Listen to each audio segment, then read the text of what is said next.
Good morning everyone, November 4. So, title ng video na to is Gold Today. So, ngayong araw na to, where to go? Saan kaya siya pupunta? Looking at our chart, nandito tayo sa 4 hours. So, with our color coding, line coding, itong red na to is support and this red is resistance. And since this is red, inilagay ito sa daily. And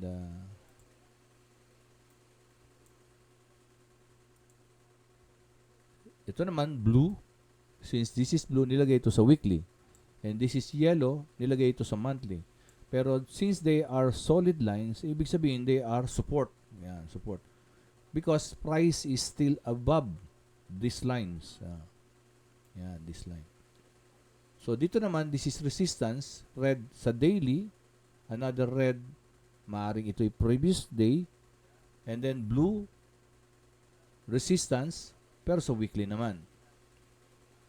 And then, with this line na naka-color code, nagkaka-idea tayo nasan yung price ngayon. Nasa ilalim ng mga line na yan, na resistance, at nasa ibabaw ng mga line na to, na support. As we are looking at the lines, the support lines are solid line and the resistance lines are long dotted line. So, napaka-importanting color coding yon sa atin pag nag-a-analyze tayo. But the question is, saan pupunta si gold? Ako man, hindi ko rin masasabi kung saan pupunta si gold. So, ibabase natin yung sagot sa probability. Kung ano yung pinapakita ni Price. Sa ngayon, si Price is sitting on a daily support. Ayan. Bakit may support dito? Dahil dito. Ayan. And at the moment, kung sabi nga, pag as a support, pwedeng umakyat. Pwedeng umakyat. Di ba? Pero wag niyong kalimutan, there are retailers and institutions, but that is mamaya natin elaborate. So, ang tanong ngayon, where to go? So, if it is on the support, pwedeng umakyat, pero bago umakyat, pwedeng mag-liquidity sweep. So, if for newcomers, hindi nyo pa alam yung liquidity sweep, sulat nyo lang, ChatGPT nyo, para tuloy-tuloy tayo sa charting.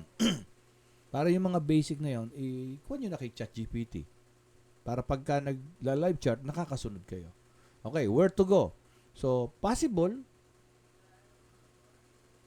bumaba muna bago tumaas. Yan.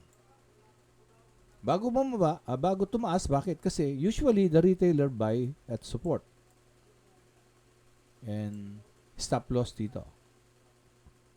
Then TP dito. Which the institution alam nila yan. So what will institutions will do is i-induce nila yung price dito sa baba, yun yung liquidity sweep bago aakyat. Yan. During live charting ngayon, ganito nang gagawin natin. Yung mga sasabihin ko, like TP, stop loss, i-chat GPT nyo. Okay. Para makakasunod kayo sa discussion natin. Kahapon, nag-PowerPoint tayo na ito, ang tagal. So, it's not really a waste of time, pero there is another way to learn. Yung chat GPT nga. And Canvas, most especially Canvas. So, ngayon, ang tanong, bakit natin nilagyan ng mga line na ganito? Yan. Bakit natin nilagyan ng mga line na ganyan? So, yung gagawin ko ngayon is gawin nyo pa ulit-ulit hanggang sa makuha nyo. Okay? Yung gagawin ko, ayan. Tingnan nyo yung gagawin ko. Buburahin ko lahat ng line na nakalagay at pag hindi ko na ulit yan, ibig sabihin, hindi ko pa nakakabisado yung concept ng paglalagay ng support ng resistance because doon nagre-react yung candlestick. Then another thing, you should know the context of the candlestick. Yun yung gagawin natin. Yan. I-delete ko lahat yan. Paano ko yung dinelete? Si-select mo yan, magkakaroon ng white doon, siselect mo yan. Lahat yan nakaselect ngayon. Kung gusto kong burahin tong isa, delete. Pero kung sabay-sabay, ang pipindutin ko, delete all selected. Mawawala na lahat yan. So, uulitin ko. For me to test kung nakikita ko talaga. Kasi kung unti-unti mo nang makikita yan on your mind, pag nakabisado mo yan, ilan man ang kailangan natin makabisado para alam natin kung saan pwedeng pumunta. Balik tayo ng monthly. Why? This is our top-down analysis. So, on top-down analysis, naglalagay tayo ng support dun sa pinaka-recent na candlestick ng monthly. So, ito siya. Hahanapin natin yung low. O, bakit low? Hahanapin natin high. Bakit high? Hahanapin natin sa nag-open, sa nag-close. Kasi nandun yung context ng candlestick. Tulad nito, itong candlestick na to, ito nag-high dito, nag-close dito. Ito naman, nag-open dito, nag-low dito, nag-high dito. So, kung ito nag-open dito, let's say ito siya, tapos nag-low dito, bumaba, tapos nag-high sa taas, umakyat. Tapos pagdating sa taas, may buntot, bumalik. Ito, bumalik hanggang dito. Sa ngayon, yun ang nakikita natin. So, yan. So, yan yung context. Ano yung naging galaw nung candlestick? Monthly to. Tapos ngayon, merong red. Yung red, nag-open dito. So, ibig sabihin, nag-open dito yung red. Bago bumaba, tumaas muna. O, tumaas siya. Tapos, ito yon high. Open, high. Open, high. Tapos, bumaba uli. Kasulukuyan, bumababa. So, nasa ano ngayon ang galaw ng market? So, ibig sabihin, kung idudugtong ko ito, dito, magiging ganyan.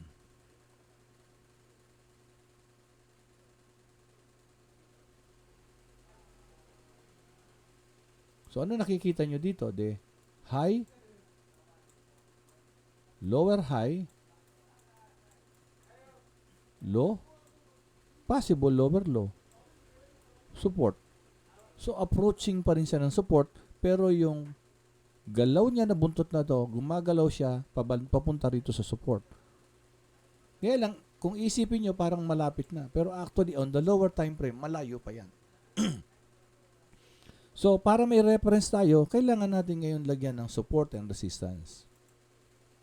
Lagyan natin ng support and resistance. The objective natin is malaman, gold today, where to go. Yan. So, lagyan natin ng support. Yan. Lagyan natin ng yellow. Yan. Style, yellow, visualization, all, monthly, all time frames. Okay. Ngayon, lagyan din natin yung September. Yan. And lagyan din natin yung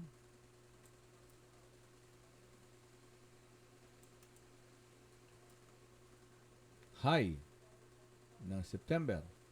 Pero dahil resistance siya, palitan natin ng long dotted line. Yan. Okay, that is monthly. Weekly naman tayo. Top-down analysis pa rin. So, weekly, ang tingnan natin dito, itong dalawang candlestick na to. As you can see, mayroong mga arrow sa taas. It signifies low, lower low, high, lower high. May isa pa sa taas. Ayun, may isa pa. So, high, lower high, lower high, low, lower low. Kaya, possible talaga na ito ay a formation na nabubuo para magkaroon ng lower high. Pero since hindi pa tapos yung week na to, we cannot really say that this is actually the lower high. Pero as of now, nagiging lower high siya. At the moment muna. Ngayon, lagyan natin ngayon ng support and resistance. Kaya since weekly, ang lalagay natin is blue. So, lagay ko dito. Pansinin nyo, ayan, isa, dalawa. Ayan, dito. Ayan, doon ko nilagay kasi itong weak na to, ito yung low. So, ito ngayon, support. Nung weak na yan, ha?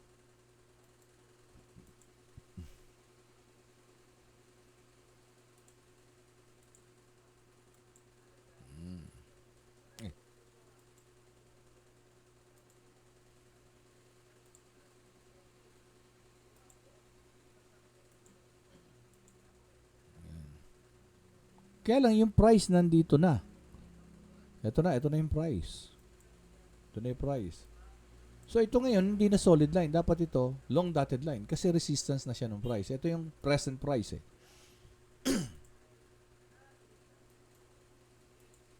So ibig sabihin from time to time binabago niya yan, depende kung nasaan yung price. Ayan siya.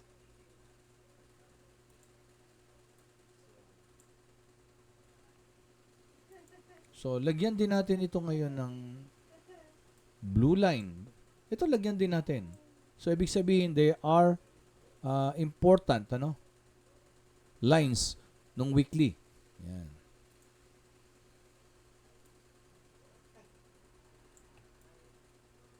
And then ilagyan natin ng arrow para malaman natin asan yung candlestick pagdating ng lower time frame, asan yung high niya, asan yung low, kung saan talaga. And then ito, although na andito na yellow, lagyan din natin ng blue para at least may idea tayo na yung price is suminto din dyan. Yan. On a weekly. Pero dahil nasa baba, gawin nating solid line. Yan.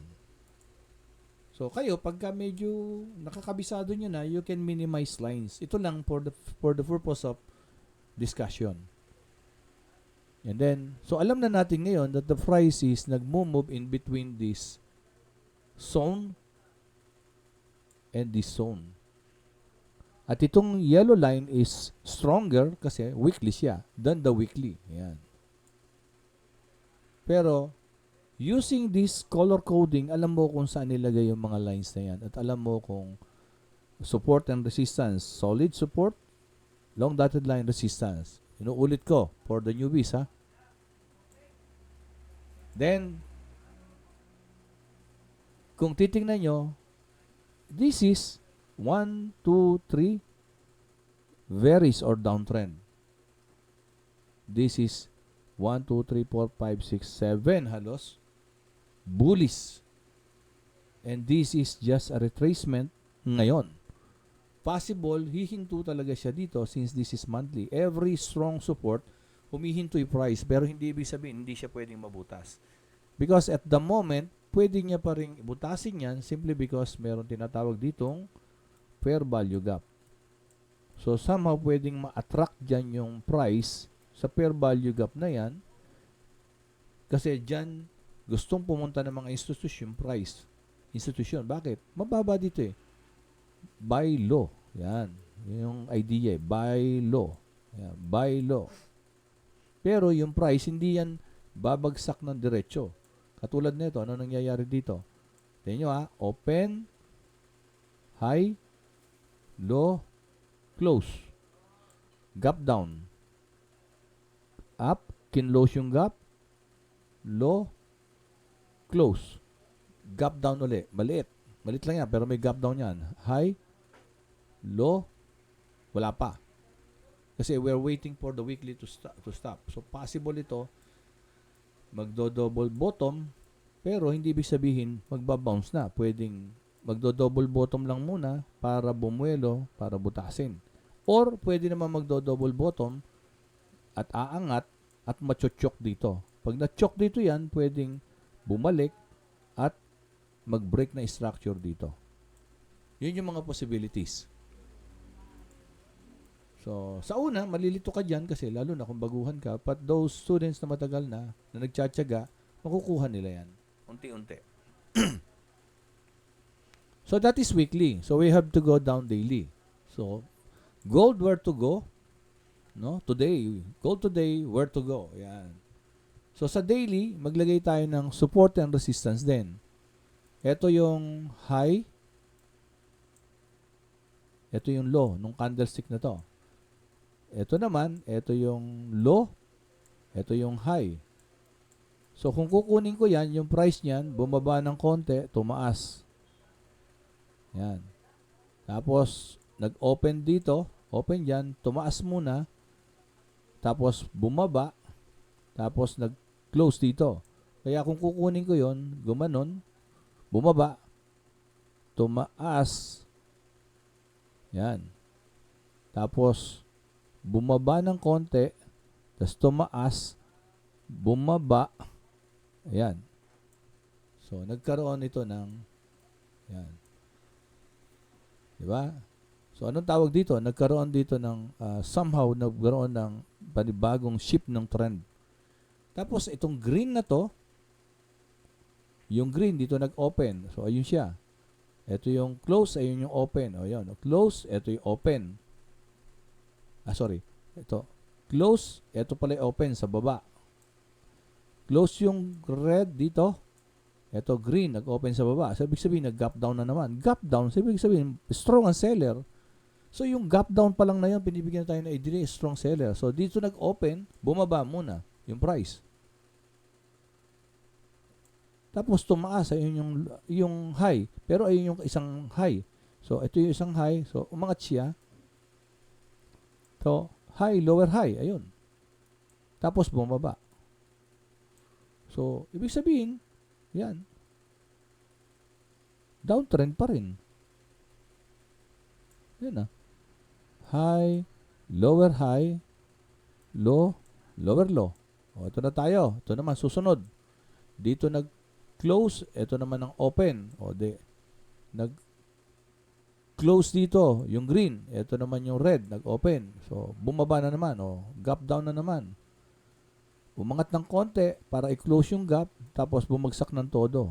O, lower high, lower low, lower low. Ayun. So, asan ang trend? Downtrend. At makikita mo yung candlestick, isa, dalawa, red, green, pero lumaki yung red. So, ibig sabihin, lumalakas yung seller. And even moving average, nakita nyo, bumubuka. But another topic for the moving average. Kaya lang, at the moment, eto na siya ngayon at malapit niya na tong yan, tamaan. Okay? And at the same time, nasa resistance. So, maglagay tayo ng support ng resistance para mas maging clear.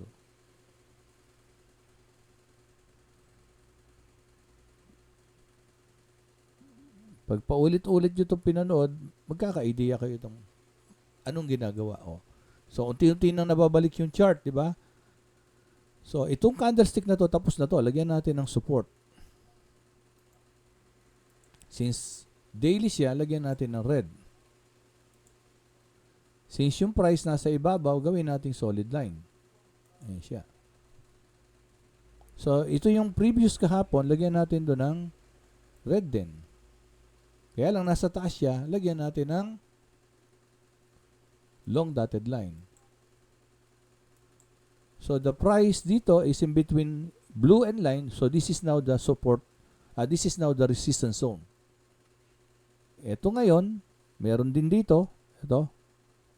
Ayan, ito siya. So, there is another support. Pwede mong lagyan niya ng ayan. So, this is now the support zone. Pwede nga hanggang dito eh. Ayan, pwede nga hanggang dyan. Ayan, pwede yan. But at least alam natin na yung price ngayon gumagalaw dito. Ang tanong lang naman, go today, where to go? So, if nasa support siya, pwedeng ang mangyayari again is magli-liquidity sweep bago aangat. Saan aangat? Pwedeng dito, kasi dito siya, ito yung pinaka na breakdown ng candlestick na to, dito siya nag-breakdown. Yan. Bakit kaya nag-breakdown dito yan? Yan. Ano bang meron sa price na yan? Hindi ka agad nabutas, di ba? Isa, dalawa. Papansinin nyo, di ba? Ilang araw bago niya binutas? Nung Friday, Monday, tapos kahapon niya binutas. Yung price na yan. So, this price is also very strong as support.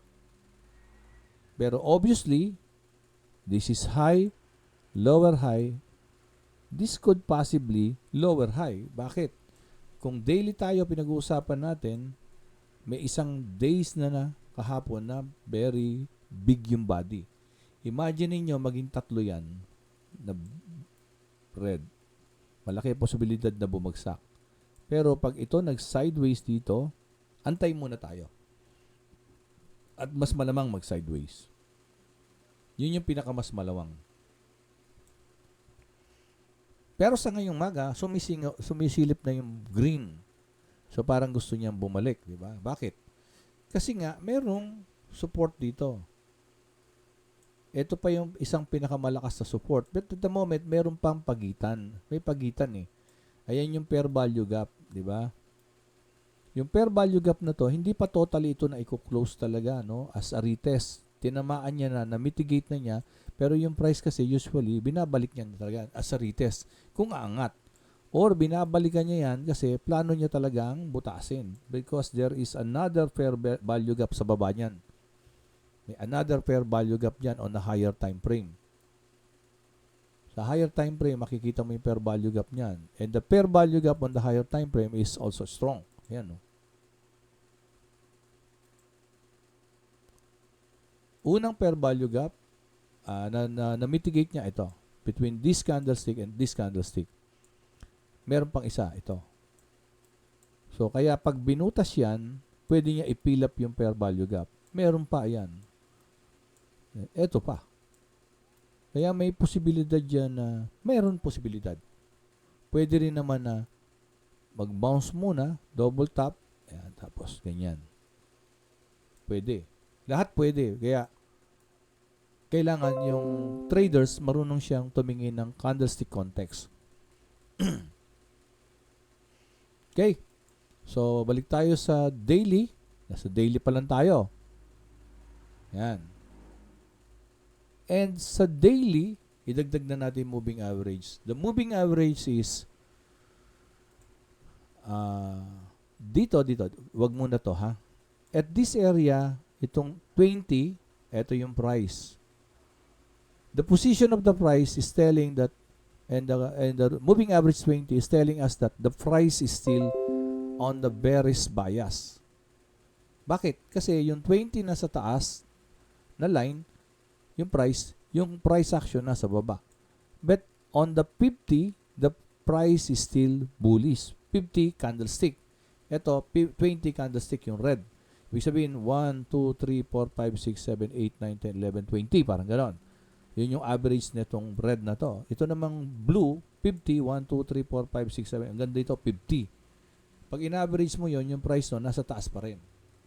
Yung sa 20, pag in-average mo, yung price nasa baba. Kaya at the moment, yung price is bearish. Bababa siya, pero may certain position na hihinto siya bago niya mag-bounce o bago niya butasin yung mga support and resistance. Okay. So those are the two important things, ano? Price actions and support and resistance.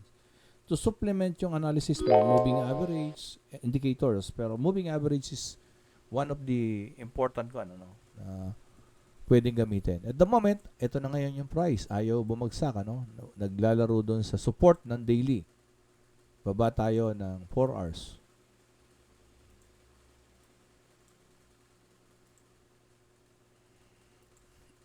So, ayan.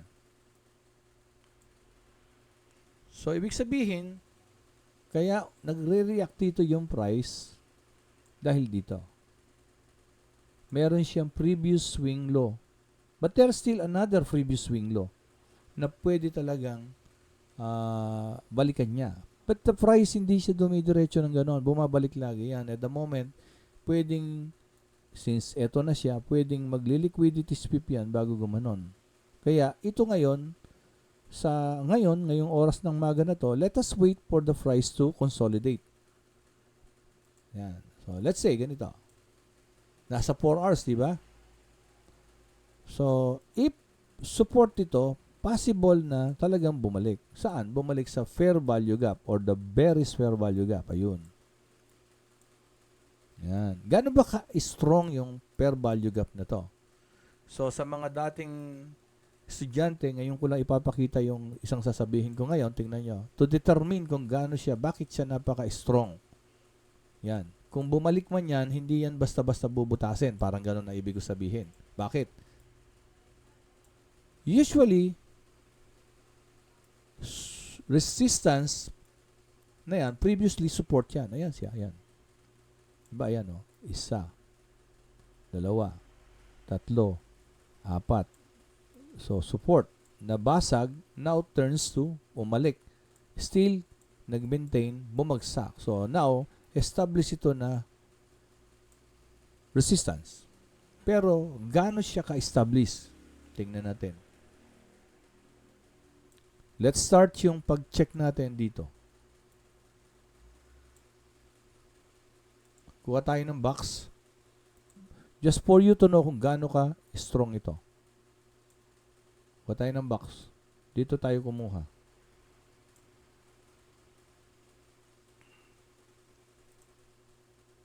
Price.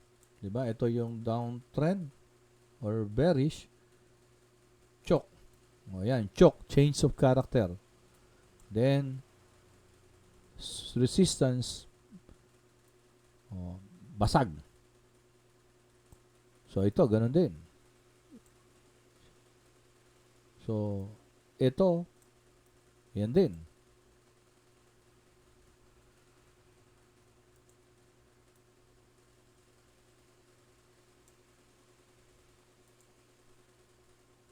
Another resistance.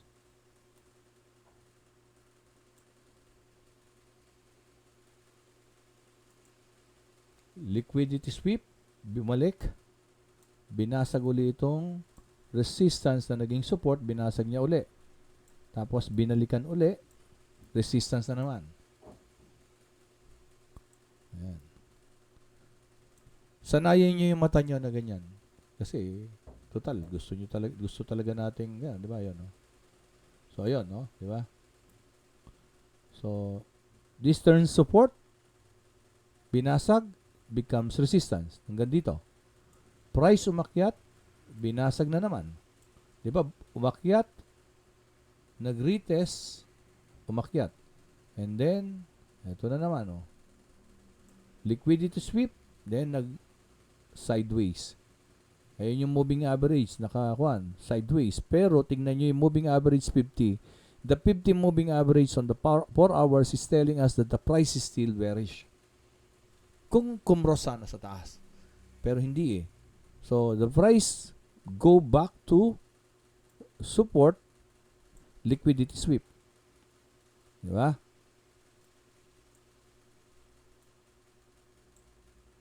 And then, umakyat uli sa resistance, liquidity sweep. Ayun yung mga liquidity sweep po. Yung mga buntot na yon. Liquidity sweep. Kasi every time na makakarating din yung price, buyers, retailers are selling. So, ibig sabihin, si institusyon nag-ipon dito. Kailangan niya ng maraming buyer para makapag-sell. At pag nakapag-sell siya, boom, pababa.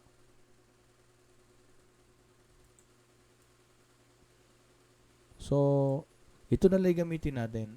I retract yung word ko kagabi na gumamit kayo ng trading view. Wag na. Maguguluhan pa tayo. Isang chart na lang. So, and then, na-maintain niya yung resistance niya na yan. And then, this support, ayan, na-extend hanggang doon. So, ito na yung fair value gap. So, tingnan nyo. This price as resistance turns support becomes resistance again.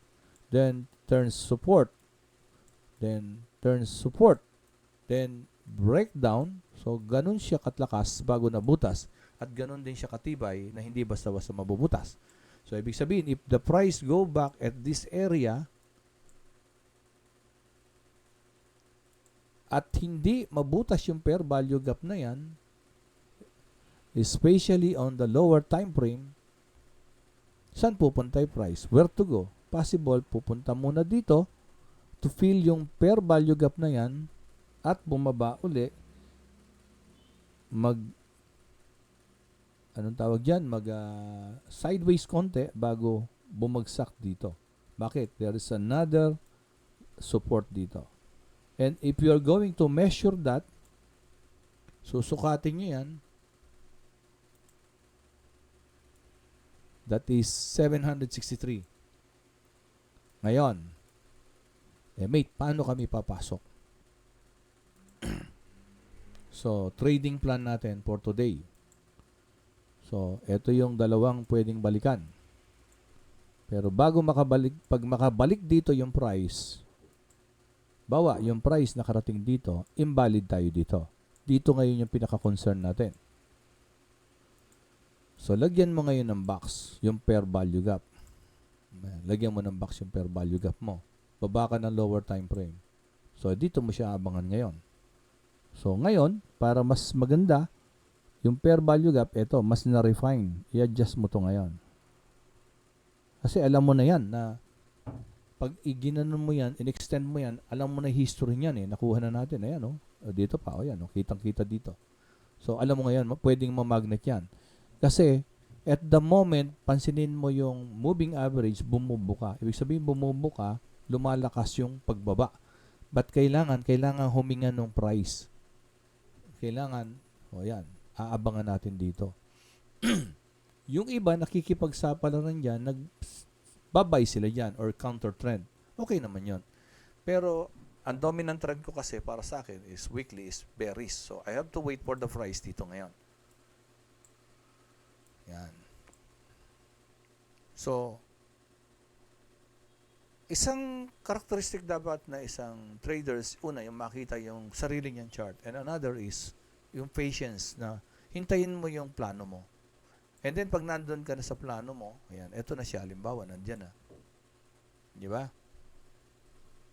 And at the same time, tandaan nyo, ito yung line na red, ito yung line na blue, at ito yung line na red. This is resistance zone. This is your support zone. Ito yung isang lower high, until hindi mag-cross yan, lalo na dito, valid pa rin yung downtrend. So, my trading plan is to wait for the price na bumalik dito. So, pag nandito na yung price, nasa 1 hour na halimbawa, nandiyan na yung price, hindi pa rin ako papasok. So, ito na yung simpleng paliwanag kung paano papasok sa lower time frame, especially with lower capital. O yan, alam mo pa rin, kahit saan pumunta, alam mo yan. Yan yung fair value gap ng 4 hours kanina. So, dyan mo siya hihintayin. Hanggat hindi dumarating yan, huwag kang gagalaw. Kung yun ang plano mo, ha? So, ito pa rin. O, minimize mo. So, since alam mo na yan, yung fair value gap ng 4 hours, the moment na dumating yung price dyan, yan, let's say 15 minutes, at nagkaroon ng consolidation. Wait for the consolidation. If umangat dyan, pwedeng yan ay liquidity sweep lang. Huwag kang magbabay kaagad. Yan. Pwedeng yan hanggang dyan, liquidity sweep. Yan. Kasi hanggat hindi na i-invalidate yan. Pero pag yan umangat na dyan, iba na usapan. Pero hanggat nandyan, kasi ayun, no? Yan. Pwedeng bumaba yan. Pwedeng bumalik yan. Bakit? Dahil pag tinignan mo sa lower time frame yan, umangat yan. So, iisipin ng mga hindi nagta-top down, yan ay tataas. Hindi nila alam na because of the fair value gap, tapos na pala yung momentary retracement ng higher time frame na ito. So, nakabuy pa rin sila dito. Yan, buy. Hindi nila alam tapos na pala. Okay?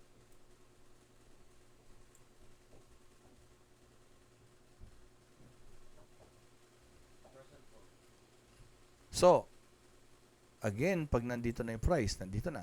Saan ba? Yan, yan na. Umakyat na. Yan. Hintayin nyo yung price mag-consolidate inside dito at bumalik uli at mag-create ng downtrend sa lower time frame as low as 15. So, pag nagkaroon yan, pwede na kayo makipagsapalaran, pumasok dito, entry dito, stop loss dito. Pero hintayin nyo na magkaroon ng consolidation at magkaroon muna ng rejection o yung buntot. Yung buntot, ang signify nun is nag-liquidity sweep na o nag-stop loss hunting na. Pag nakapag-stop loss hunting na, nakapag-sell na ang mga institusyon, pabagsak na yung price. Next tip nyo is 1, susunod yung nasa ilalim pa.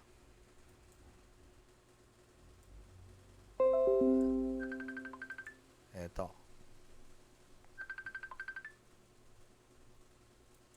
Okay, uulitin ko isa pa ha. Okay. Since alam mo na ngayon ito is a strong support at ang bias natin dito ay bearish, wait for the price at this shaded area. Bakit? We have established that this shaded area is the fair value gap. Once a strong support, now become a resistance nung mag-break down siya kahapon. So, pwedeng balikan niya yan after mag-bounce dito, yung fair value gap na yan. If that happens, you go down lower time frame. Ito pa rin siya, di ba? Kahit nasa lower time frame ka, alam mo that this is a fair value gap, a strong support becomes resistance. So, if the price bumalik dyan, mag-visit na dyan, anong gagawin mo? Sige. Para mas baba pa tayo ng 5 minutes. Kaya lang naman mukhang maliit yan dahil maliit yung pagkakaset mo ng monitor mo O, ayan, lumaki, di ba? O, lita naman natin, sobrang laki So, ayan. If the price on the lower time frame 5 minutes, bumalik na dyan, pumasok, sabihin na natin parang ganito nangyari. Huwag kang magse-sell kaagad. Wait for the liquidity sweep kasi let's say yung mga retailer naka-sell dito, ang stop loss nila dito. Yan. TP nila dyan. Ito na yung entry Entry. Ito yung entry ng sell. Ngayon, ikaw si retailer, ako si institusyon. We want to sell, parehas tayong dalawa. Ikaw, nag-sell ka na dito, so price will go down ang nasa isip mo. Ako, hindi ako makapag-sell kasi ang dami kong pera o dami kong pambili. So, kailangan ko ng maraming buyer. Kung nagse-sell ka, sinong bibili sa akin? So, kailangan yung price umakyat. Pag umakyat yan, stop loss. Ang stop loss pag na-execute, sell pa rin yan. Diba? Sell. Sinel mo. Diba? Okay. So, na-stop loss. Ngayon, itong mga retailer, biglang magbabay. So, ikaw, ako, institusyon, nagsesell pa rin ako. So, may mapagbebentahan ako kasi may buy na napakaraming retailer. Kaya nga nagre-recruit ng maraming traders ngayon kasi daw, madali lang, buy and sell lang. Without realizing, sila yung liquidity. Tayo. So now, nag-shift yung price above the resistance. Naging support. Retailers are buying and institutions are selling sa kanila. So, when institution maraming pinenta, the price will go down. So, yan. Kailan ako bibili? So, pag nakita nyo na yung price on a lower time frame, ayan ayan. Bumagsak. Ayan, nagkaroon ng ganyan. So, ayan. Di ba? Inverted as head and shoulder. Kaya lang, saan ka bibili? Ayan. Hintayin mo na gumanyan. Bakit gumanyan? Di ba? Ito high. High, lower high, low, lower low. So, hintayin mo yung susunod na lower high. Kasi, ito yung fair value gap.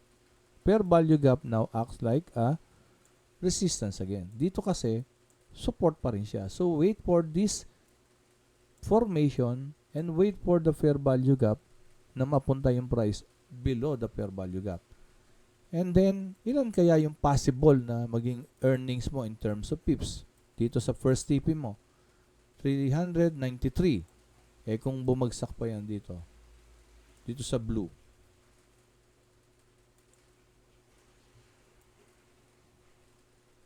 854.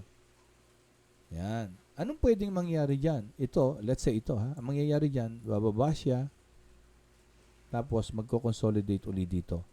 Or magpapahinga bago bumagsak. Pero sa bawat pahinga niya, ipe-fake niya yan, fake out. Liquidity sweep again bago ibagsak. Kaya yung iba, katulad ko dati, hindi ko naintindihan. Ganyan, lalabas na ako without realizing, ito pala, nagpapahinga lang. Sigurado ko maraming nakaka-relate sa inyo. Okay, goal today, where to go? Possible, ito yung pwedeng mangyari today. Thank you very much. Medyo mahaba yung video, pagtiyagaan nyo.